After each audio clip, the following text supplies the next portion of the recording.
Tanak,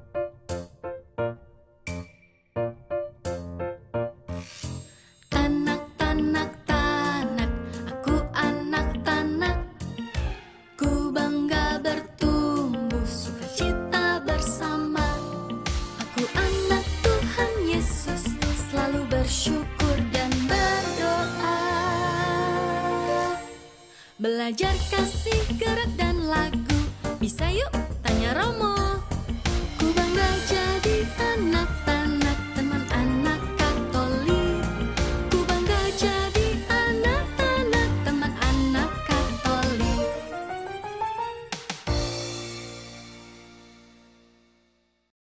Halo adik-adik, kembali lagi nih di Tanak, teman anak Katolik. Udah kangen belum nih sama Kak Grace? Kak Grace mau ke rumahnya Simon. Adik-adik mau ikut gak? Yuk temenin Kak Grace yuk, let's go. Aku benar-benar gabut nih, Simon. Bosan, nggak tahu mau ngapain, nggak bisa main game. Ranking aku turun deh. Sabar, nanti juga dikembalikan sama papi. Kapan ya papi mau kembaliin HP aku? Kamu coba raih papi dong, Simon. Nggak berani. Nanti malah aku yang dimarahin papi. Kita ke rumah Renata sama Usi aja yuk.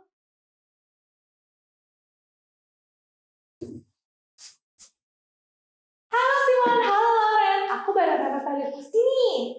Wah, panjang umur. Baru aku sama Lauren mau ke rumah Renata sama Usi. Oh ya, kebetulan dong. Tadi aku ketemu Renata dan Usi di depan. Mereka habis bedaan. Jadi aku ajak aja nih sekalian ke sini. Kita kan udah janji. Simon, kamu lupa ya? Oh iya, beneran aku lupa. Gara-gara si Lauren sini ribut bosan aja nggak bisa main game. Memang kenapa nggak bisa main game? Gabut, nggak punya HP. HP-nya lagi disita. Dah, nggak usah dibahas. Ya sudah, jangan manyun terus Loren. Kita minta Kak Grace cerita aja. Kak Grace pasti kesini mau bercerita kan? Betul banget. Kak Grace mau cerita tentang Santo Agustinus. Santo yang cerdas, hebat, dan terkenal. Pada mau denger nggak? Ya, mau dong Kak Grace. Mau. Oke. Agustinus adalah bapa gereja purba yang terkenal. Ia lahir di Tagaste, Afrika Utara pada tanggal 13 November 354. Ibunya bernama Monica, seorang wanita beriman Kristen dari keluarga yang taat beragama. Sedangkan ayahnya, Patricius, seorang tuan tanah dan sesepuh kota yang masih kafir. Berkat doa Monica yang tak kunjung padam, Patricius baru bertobat dan dibaptis menjelang kematiannya. Kekafiran Patricius sangat berpengaruh pada diri anaknya, Agustinus. Karena itu, Agustinus belum juga dipermanenkan menjadi Kristen meskipun dia sudah besar. Sejak kecil, Agustinus sudah menunjukkan kecerdasan yang tinggi. Karena itu, ayahnya bercita-cita agar dia menjadi seorang terkenal. Karena kecerdasannya, ia diutus untuk belajar bahasa Latin dan macam-macam tulisan Latin di Maudulos. Pada usia 17 tahun, ia diutus ke Kartago untuk belajar ilmu retorika. Di Kartago, ia menjadi murid yang cemerlang. Akan tetapi, hidupnya berantakan karena ia mulai mengikuti sebuah sekte keagamaan dari Persia. Pada tahun 383, ia pergi ke Roma untuk mengajar ilmu retorika. Banyak orang berbondong-bondong datang hanya untuk mendengarnya. Di kota Roma, ia bertemu dengan Uskup Ambrosius, seorang mantan gubernur yang saleh. Hatinya tersentuh dan mulai mendengarkan khotbah-khotbah Uskup Ambrosius yang mengingatkan dia akan nasihat-nasihat ibunya saat dia masih kecil. Pikiran Agustinus yang telah mendalami filsafat akhirnya terbuka dan melihat kebenaran sejati. Kemudian ia bertobat dan dimandikan pada tahun 387. Suara hatinya terus mendorong dia untuk memperbaiki cara hidupnya. Pada tahun 388, ia kembali ke Afrika bersama ibunya Monica. Tak lama kemudian, ibunya meninggal dunia. Dan ia mulai menghabiskan waktunya untuk bertapa dan berdoa bersama beberapa orang rekannya. Tahun 391, ia ditahbiskan menjadi imam dan bertugas di Hippo sebagai pembantu uskup. Pada tahun 395, ia terpilih menjadi uskup Hippo. Selama 35 tahun, Agustinus mengingatkan rahmat Tuhan yang besar atas dirinya dengan membuat hidup dan juga tulisan. Tak terbilang banyaknya orang yang bertobat karena membaca tulisannya. Akhirnya, Agustinus meninggal dunia pada tanggal 28 Agustus 430 saat bangsa Vandal menumpuk Hippo. Akan tetapi jenazah Agustinus bisa diamankan oleh umatnya dan kini dimakamkan di Basilika Santo Petrus. Selesai.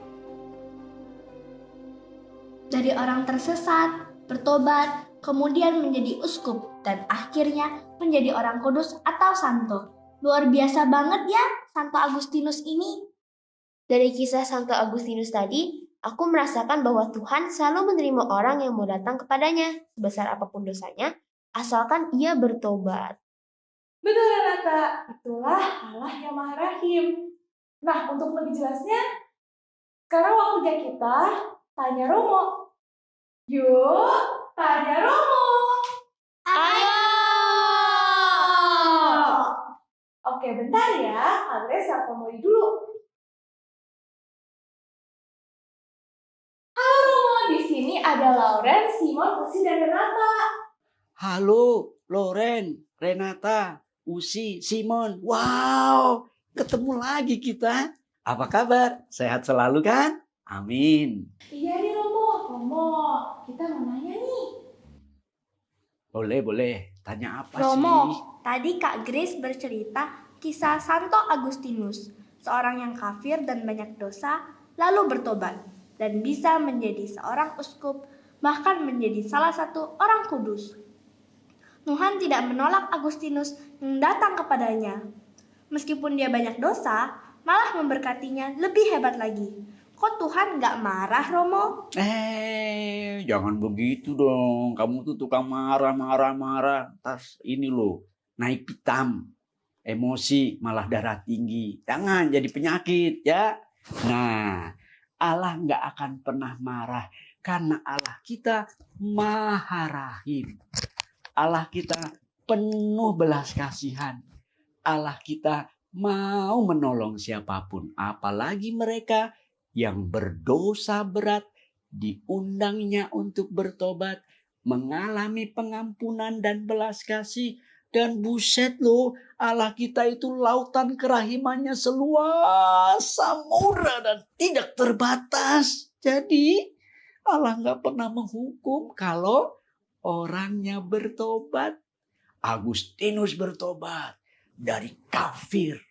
Dia bertobat jadi orang suci, santo, pujangga gereja. Romo kenal dan sering baca buku-bukunya. Keren teman-teman.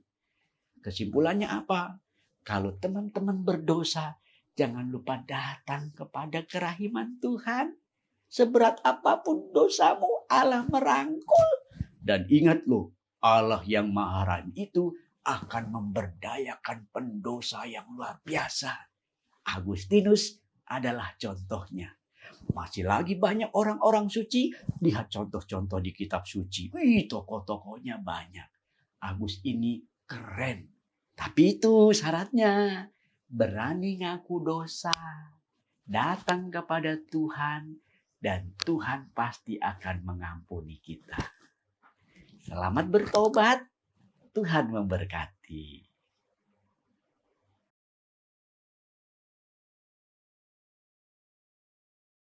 Dalam nama Bapa dan Putra dan Roh Kudus. Amin. Allah Bapa kami yang Maha Rahim, penuh cinta dan belas kasihan. Hari ini kami boleh belajar mengenal Engkau, mengenai kerahiman-Mu yang luar biasa. Mau mengampuni sang pendosa seberat apapun dosa-dosa kami. Terima kasih Tuhan, apalagi kalau Engkau boleh merangkul dan menolong kami orang berdosa ini.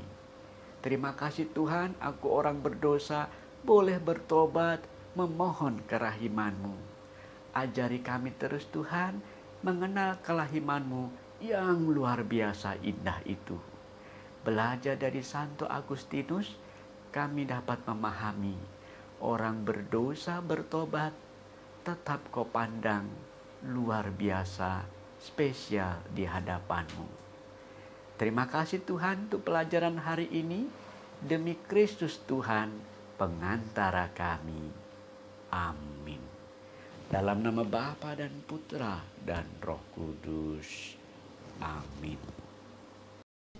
Nah, adik-adik di rumah, udah jelas banget ya penjelasan dari Modi mengenai sifat Allah yang Maha Rahim. Kalau sudah memungkinkan, jangan lupa ya, sering-sering menerima sakramen tobat.